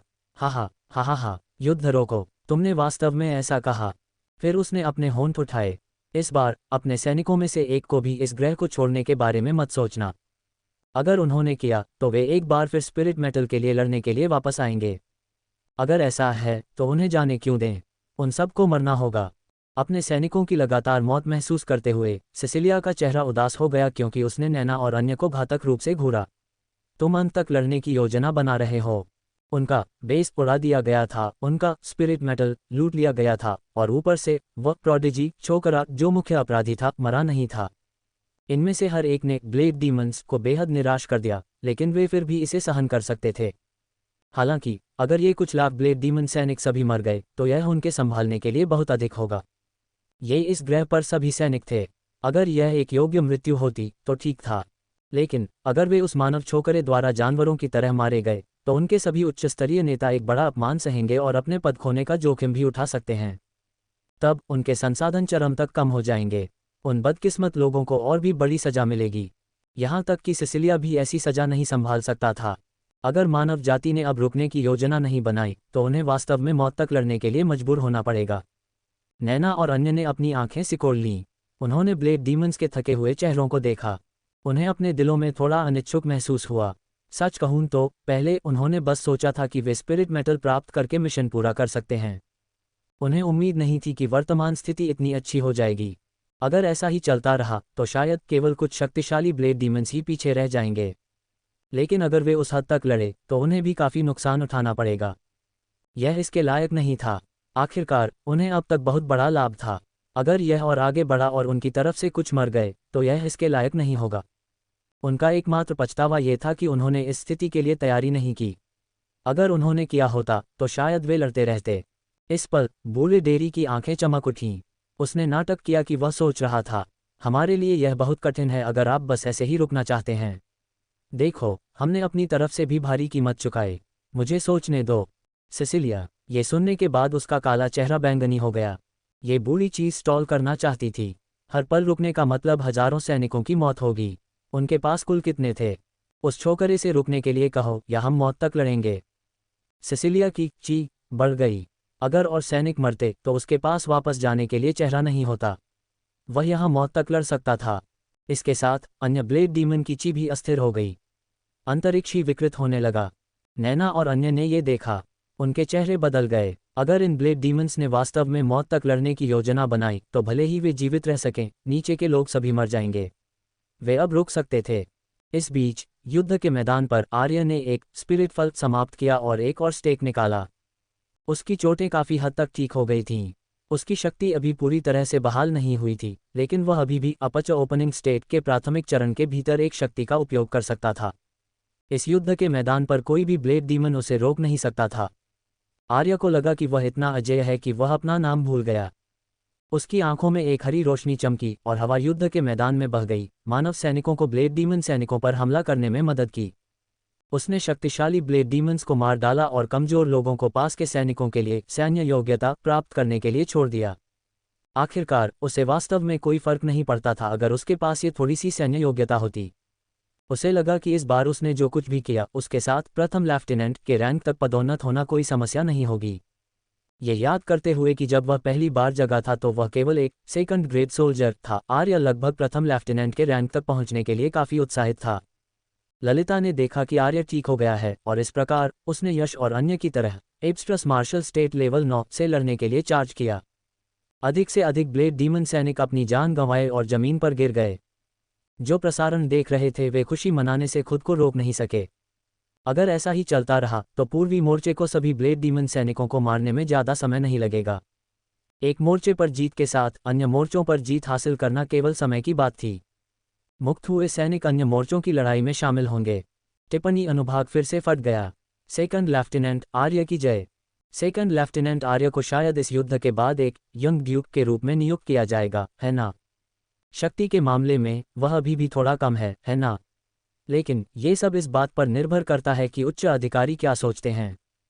इससे कोई फर्क नहीं पड़ता कि दूसरे क्या कहते हैं। मुझे लगता है कि सुंदर भाई आर्य बहुत मजबूत हैं। मैं अब उनका फ़ैन हूँ। यंग ड्यूक्स के पास मोर्टल इवोल्यूशन स्टेट शक्ति होनी चाहिए। आर्य की वर्तमान शक्ति अभी वहाँ नहीं है, लेकिन इस युद्ध में उसने जो किया उसके साथ एक यंग ड्यूक के रूप में नियुक्त होने का मौका है। यंग ड्यूक केवल एक उपाधि नहीं थी। यदि आप एक यंग ड्यूक बन जाते हैं तो आपको पूरे फेडरेशन से बहते हुए संसाधन प्राप्त होंगे। इसका मतलब था कि फेडरेशन वास्तव में आपको मानवता के भविष्य के स्तंभ के रूप में तैयार कर रहा था। लगभग हर उच्च स्तरीय संघीय अधिकारी कभी न कभी यंग ड्यूक था। यंग ड्यूक स्तर के प्रोडिजीज हर साल दिखाई नहीं दे सकते हैं, यहाँ तक कि फेडरल यूनिवर्सिटी की एलीट क्लास के लिए भी। कोई समझ सकता है कि यह कितना कठिन है। आर्य बहुत प्रतिभाशाली था, लेकिन वह बहुत छोटा था और पर्याप्त मजबूत नहीं था। हालांकि उसने भारी सैन्य योग्यता प्राप्त की, लेकिन यह अनिश्चित है कि क्या वह यंग ड्यूक बनेगा। इस पल एक ठंडी आवाज़ आई। सभी ब्लेड डीमन सैनिक रुक जाओ। एक और खुशहाल आवाज़ सुनी जा सकती थी। सभी मानव सैनिक रुक जाओ, हमने ये युद्ध जीत लिया है। ये सुनकर उन ब्लेड डीमन सैनिकों ने तुरंत रुकना चुना। ब्लेड डीमन सैनिकों को घेरने वाले मानव सैनिक सन्न रह गए। उनकी आंखों में मारने का इरादा और कुछ भ्रम था। उन्होंने चारों ओर देखा और उन्होंने केवल ब्लेड डीमन सैनिकों को देखा। फिर उनका भ्रम उत्साह में बदल गया। हम जीत गए, वे खुद से और अपने साथी सैनिकों से पूछते हुए लग रहे थे। धीरे धीरे वे मुस्कुराए और दहाड़े, हम जीत गए, हम जीत गए। उनके अधिकांश कवच टूट गए थे और उनके शरीर खून से लथपथ थे, दोनों उनके और ब्लेड डीमंस के थे। अधिकांश सेकंड लेफ्टिनेंट आर्य की रक्षा करने के कारण थे। उन्हें इसका बिल्कुल भी पछतावा नहीं था। सेकंड लेफ्टिनेंट आर्य के बिना वे मर जाते, शायद पहली लहर में। और सेकंड लेफ्टिनेंट आर्य ने उनके लिए काफ़ी सैन्य योग्यता छोड़ी। अन्य युद्ध के मैदानों से सैनिकों ने भी दहाड़ लगाए। हम जीत गए। वे उत्साहित थे, लेकिन लगा कि चीज़ें उचित नहीं थीं। उनके पास एक शक्तिशाली प्रोडिजी क्यों नहीं था? हताहत कम नहीं थे, पूर्वी मोर्चे के विपरीत। वे ईर्ष्यालु थे। आर्य, ललिता और अन्य ने ये सुना। उत्साहित होने से पहले उन्होंने भी एक पल के लिए सन महसूस किया। जीत मुश्किल से अर्जित की गई थी। आर्य असहज महसूस कर रहा था। वह लगातार मौत की सीमा पर था। उसे बिल्कुल नहीं पता था कि उनकी तरफ दो शक्तिशाली प्राणी थे जो ब्लेड डीमन बेस में घुसपैठ करेंगे। उसने पहले इसके बारे में सोचा भी नहीं था। वह बस बेस को उड़ाना चाहता था और इसलिए उनके लिए निर्धारित जाल काम नहीं करेंगे। लेकिन अब यह सब खत्म हो गया था। इंसानों और ब्लेड डीमंस के शक्तिशाली प्राणी हवा से उतरे और दोनों पक्षों को सतर्कता से देखा। इंसानों ने आर्य के बगल में उतरना चुना। वे जानते थे कि ब्लेड डीमंस निश्चित रूप से आर्य को खत्म करने की कोशिश करेंगे यदि उनके पास थोड़ा सा भी मौका हो। सिसिलिया और अन्य ने अंततः हमला न करने का फैसला किया। सबकी नज़रों के नीचे दोनों पक्षों के सैनिकों ने अपने साथी सैनिकों के शवों को लिया और अपने बॉस की ओर चले गए। आर्य को लगा कि यह अफसोस की बात है कि ब्लेड डीमन शव वापस ले लिए गए। शक्ति बचाने के लिए उसने उन्हें उल्टा नहीं गाड़ा। युद्ध खत्म होने के बाद वह उन्हें बड़े करीने से उल्टा गाड़ने की योजना बना रहा था। वह निराश था। दोनों पक्षों के सैनिक अलग हो गए और जो स्पेसशिप शक्तिशाली प्राणियों के बीच लड़ाई के कारण उतरने की हिम्मत नहीं कर रहे थे, वे आखिरकार उतर सके। आखिरकार शार सिस्टम में ऐसे कोई स्पेसशिप नहीं थे जो नैना और अन्य लोगों के हमलों को रोक सकें। वे केवल ग्रह के बाहर देख सकते थे। अगर वे बहुत ऊब जाते तो वे दुश्मन के स्पेसशिप के साथ कुछ हमले करते। कुछ विशाल काले और लाल blade demon spaceship blade demon सैनिकों के पीछे रुक गए। ब्लेड डीमन सैनिकों ने बैचों में जहाज़ों में प्रवेश करना शुरू कर दिया। फिर स्पेसशिप ऊपर उड़ गया। कुछ और समान शैली वाले स्पेसशिप नीचे आए। धीरे धीरे शेष कुछ लाख ब्लेड डीमन सैनिकों को ले जाया गया। बेस नष्ट हो गया था और यहाँ के सैनिकों को आराम करने के लिए ग्रह छोड़ना पड़ा। यहाँ तक कि खनन क्षेत्र जिन्हें उन्होंने पहले अपने कब्जे में ले लिया था, उन्हें भी सौंपना पड़ा। बेस से आपूर्ति के बिना कुछ खनन बेस के लिए गुफाओं की रक्षा करना असंभव था। ब्लेड डीमन सैनिकों के चले जाने के बाद आखिरी जहाज शक्तिशाली ब्लेड डीमंस के पीछे उतरा। सिसिलिया और अन्य तुरंत स्पेसशिप में प्रवेश नहीं किए। उन्होंने अपनी नज़रें आर्य पर टिकी जो नैना के पीछे था। उनकी आंखें मारने के इरादे से भरी हुई थीं। उनकी नज़रों को देखकर आर्य ने उन्हें दोस्ताना तरीके से हाथ हिलाने का फैसला किया। उसने एक मुस्कान भी दिखाई। वह वास्तव में उम्मीद कर रहा था कि उनका स्पेसशिप एक क्षुद्रग्रह द्वारा नष्ट हो जाएगा। ब्लेड डीमंस ने देखा कि आर्य उन पर हंसने की हिम्मत करता है और उनके चेहरे भयानक हो गए। अगर यह मानव छोकरा नहीं होता तो वे यहाँ नहीं हारे होते। उसने उनका मजाक उड़ाने की हिम्मत कैसे की? अगर उनके पास महान आत्मनियंत्रण नहीं होता तो वे पहले ही उस पर टूट पड़ते। अंततः सिसिलिया ने आर्य को एक गहरी नज़र से देखा और स्पेसशिप में चला गया। इंसानों ने स्पेसशिप को तेजी से ऊपर चढ़ते और गायब होते देखा। कुछ पलों की चुप्पी के बाद बूढ़े डेरी की आवाज़ पूरे क्षेत्र में फैल गई। हम जीत गए। तुरंत सभी मानव सैनिकों ने खुशी मनाई। खुशी ने रेत को हिला दिया। यह मानव जाति की जीत थी। सुंदर पत्रकार भी उत्साह से मुस्कुराए। जीत, हम जीत गए। युद्ध स्थल पर देख रहे दर्शकों ने भी खुशी मनाई। हालांकि वे युद्ध के मैदान पर नहीं थे, लेकिन पूरी बात देखते हुए तनाव ने उनकी आत्माओं पर कब्जा कर लिया था। यह अच्छी बात थी कि कोई दुर्घटना नहीं हुई। उनकी प्रार्थना उपयोगी थी। पत्रकार मुस्कुराए। यह एक बड़ी जीत है। 25वें ग्रह पर ब्लेड डीमंस का मुख्यालय बेस नष्ट हो गया है। लंबे समय तक उनके पास हमारे साथ प्रतिस्पर्धा करने का कोई अधिकार नहीं होगा। साथ ही हमारे योद्धाओं के मिशन पूरे हो गए हैं। फिर उसकी मुस्कान फीकी पड़ गई। बाद में युद्ध स्थल इस युद्ध के लिए हताहत सूची प्रकाशित करेगा। हर युद्ध में बलिदान होते थे। ऐसा आवश्यक था और इससे बचा नहीं जा सकता था। आर्य के कारण पूर्वी मोर्चे पर ध्यान केंद्रित करते हुए ऐसा लग रहा था कि हताहत कम थे। हालांकि वास्तव में हताहत बिल्कुल कम नहीं होंगे। हर युद्ध के बाद हताहत सूची प्रकाशित की जाएगी। एक ये सुनिश्चित करना था कि परिवारों को स्थिति के बारे में पता चले और दूसरा ऐसी स्थिति को रोकना था जहां उन शहीदों के रिश्तेदारों को उचित मृत्यु लाभ प्राप्त करने में विफल रहे। उन सैनिकों के परिवारों की प्रतिक्रिया अलग थी।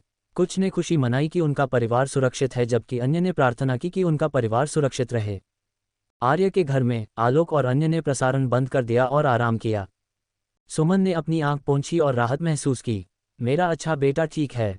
ईशानी और अलीशा शक्तिहीन महसूस कर रहे थे। वे पहले बहुत नर्वस थे। युद्ध के मैदान पर बूढ़े डेरी ने सैनिकों को खुशी मनाते और रोते देखा। उसने उन्हें परेशान नहीं किया। कुछ पलों बाद उसने जारी रखा, अपने मृत साथियों को लाओ, हम पहले बेस पर वापस लौटेंगे। जैसे ही उसने ये कहा, सैनिक शांत हो गए और वे अपने मृत दोस्तों के शवों को लाए और जहाज पर चढ़ गए। आर्य जटिल महसूस कर रहा था। युद्ध के मैदान पर उन सभी के साथ मौत थी। यहाँ तक कि उनका अस्तित्व भी निश्चित नहीं था। अभी भी मरने का खतरा था। आर्य सैनिकों के साथ स्पेसशिप पर जाना चाहता था, लेकिन नैना ने उसे रोक दिया। नैना ने आर्य को अपने सामने खींचा और उसके शरीर का सावधानीपूर्वक विश्लेषण किया। यह पाकर कि वह केवल थोड़ा कमजोर लग रहा था और उसे कुछ मामूली चोटें थीं, उसने राहत की सांस ली। उसने अंकल आदित्य से वादा किया था। उसे आश्वासन मिला कि आर्य ठीक था। इस बच्चे ने इस बार इतना अद्भुत काम किया। इससे उसे भी गर्व हुआ। वह इस बच्चे की शिक्षिका बनने वाली थी। नैना बहुत उत्साहित थी और उसने आर्य के कंधे को थपथपाया और दांत दिखाए। बुरा नहीं बच्चे, इस बार तुम्हारी योग्यता बहुत बड़ी है। तुम्हारी शिक्षिका को तुम पर गर्व है। आर्य को लगा कि उसके कंधे को टी-रेक्स ने थप्पड़ मारा था। थपथपाने से उसका शरीर हिल गया और उसका कंधा सुन्न हो गया। वह निशब्द था। गनीमत थी कि यह वह था। अगर ये ललिता होती तो वह थपथपाने से चपटी हो जाती। इस पल उसके स्पिरिट पावर्ड आर्मर ने टूटने की आवाज़ की। नैना की थपथपाने के तहत यह अंततः टूट गया। आर्य के खूनी शरीर को दिखाया। उस पर अभी भी काले कपड़ों का एक टुकड़ा था। हवा चली और उसके शरीर पर काले कपड़ों के कई टुकड़े थोड़ा हिल गए। उद्धरण चिन्ह ... उद्धरण चिन्ह। माहौल बहुत अजीब हो गया। आर्य, वह खुद को शांत करने के लिए एक स्पिरिट फल खाना चाहता था। ओह माय, ये टी-रेक्स किस नस्ल का था? शक्तिशाली प्राणी। ललिता और अन्य दस्ते के सदस्य, साथ ही कुछ सैनिकों ने देखा। उनकी आंखें बहुत भेदने वाली थीं। आर्य को लगा कि उसे रोंगटे खड़े हो रहे हैं।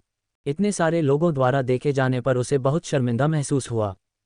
उसने अपनी स्टोरेज रिंग से भावशून्य होकर कपड़ों का एक सेट निकाला और उसे पहन लिया। फिर उसने सन नैना को देखा जिसका हाथ अभी भी बाहर था। नैना भी थोड़ी शर्मिंदा लग रही थी। उसने अपना सिर खुजलाया। आह, हा, ये स्पिरिट पावर्ड आर्मर बहुत अस्थिर है। तुम एक नया प्राप्त कर सकते हो। मैं तुम्हें एक फोजिंग मास्टर से मिलवाऊंगी। वह तुम्हारे लिए एक बनाएगा। आर्य का मुंह हैंग गया। उसका स्पिरिट पावर्ड आर्मर पहले से ही टूटने वाला था। क्या उसे कोई अंदाज़ा नहीं था कि उसका पंजा कवच को पूरी तरह से कुचल देगा या नहीं? इस पल लिन कून ने सीटी बजाई। बच्चे, तुम्हारा काया काफ़ी अच्छा है। आर्य ने तुरंत लिन कून को सतर्कता से देखा। यह आदमी क्या करना चाहता था? उसने एक अजीब लेकिन विनम्र मुस्कान दिखाए। वह नहीं जानता था कि क्या जवाब देना है। ललिता ने अपनी आंखें घुमाईं। भैया, आप क्या करना चाहते हैं? लिन कून की मुस्कान सख्त हो गई। वह अजीब तरह से हंसा। मैं बस इस बच्चे के साथ मजाक कर रहा हूँ। फिर उसकी आंखें चमक उठीं। वैसे आर्य, तुम प्रोडिजी बैरक्स में कैसे आओगे? बस अपनी सैन्य योग्यता और प्रदर्शन से तुम्हें आना चाहिए। केवल यहाँ तुम अपनी उत्कृष्टता दिखा सकते हो। नैना की काली आंखें तुरंत सुनहरी रोशनी के साथ चमक उठीं। लिन कून, क्या तुम लड़ना चाहते हो? यहाँ तक कि लोहान, जो शायद ही कभी बोलता था, ने कुछ कहा। अकादमी भी ठीक है। लिन कून नैना के साथ बहस करने की योजना बना रहा था, लेकिन जब लोहान ने ये कहा तो उसने तुरंत लोहान को नाखुशी से देखा। वाह, तुम बर्फ का टुकड़ा। जब हम तुमसे बात करने के लिए कहते हैं तो तुम बात नहीं करते, लेकिन अब तुम बात कर रहे हो। बस सच बोल रहा हूँ, लोहान ने स्पष्ट रूप से कहा। इस बीच लुइसा उसके पास आए और मुस्कुराए। उसने धीरे से कहा, आर्य, प्रोडिजी बैरक्स वास्तव में बुरा नहीं है। क्या तुम इस पर विचार करना चाहते हो? आर्य ने गर्म मुस्कान वाली इस सुंदर लड़की को देखा। उसका चेहरा शर्मिंदा था। ठीक जब वह जवाब देने वाला था, नैना ने लुइसा को एक तरफ खींच लिया। उसकी आंखें खुली थीं क्योंकि उसने लुइसा को अविश्वास में देखा। मुझे नहीं लगा था कि तुम ऐसी थी, लुइसा। क्या तुम मेरे छात्र को चुराना चाहती हो? असहनीय। लुइसा मुस्कुराए। क्या तुम्हारे बाएं हाथ को अभी भी इलाज की ज़रूरत है? नैना का मुंह हैंग गया। खांसा। ओम, हाँ। लुइसा ने मुस्कान के साथ सिर हिलाया। वापस आने पर मैं तुम्हारा इलाज करूंगी। नैना ने अपना मुंह खोला लेकिन अंततः कुछ नहीं कहा। तभी आर्य को एहसास हुआ कि नैना का बायां हाथ झुक रहा था। उसकी आंखें सदमे से चमक उठीं। क्या ब्लेड डीमंस के बीच कोई इतना शक्तिशाली प्राणी था जो नैना का हाथ तोड़ सकता था? वह बहुत स्पष्ट रूप से जानता था कि नैना कितनी मजबूत थी। वह यंग ड्यूक्स के बीच भी सबसे ऊपर थी। फिर उसे एहसास हुआ कि यह केवल नैना नहीं थी। यहाँ तक कि लोहान, लिन कून और लुइसा की ची भी पहले की तुलना में कमजोर लग रही थी। स्पष्ट रूप से उनकी भीषण लड़ाई हुई थी। उसने अन्य शक्तिशाली प्राणियों को चारों ओर देखा। उन सभी को चोटें लगी थीं और कुछ के हाथ टूट गए थे। भले ही वे शरीर के इस हिस्से को तकनीक से ठीक कर लें, उन्हें उस हिस्से को फिर से कल्टीवेट करना होगा। अपनी युद्ध शक्ति को पूरी तरह से ठीक करने से पहले उन्हें कुछ समय की आवश्यकता होगी। इस पल सभी सैनिक स्पेसशिप में चले गए। बूढ़े डेरी मुस्कुराए। ठीक है, बेस पर बाद सेकंड लेफ्टिनेंट आर्य के बारे में बात करते हैं। चलो पहले वापस चलते हैं। सबने सिर हिलाया। वे उस लड़ाई के बाद थक गए थे। उन्हें अभी आराम की ज़रूरत है। हर कोई स्पेसशिप पर चढ़ गया और स्पेसशिप बेस की ओर उड़ गया।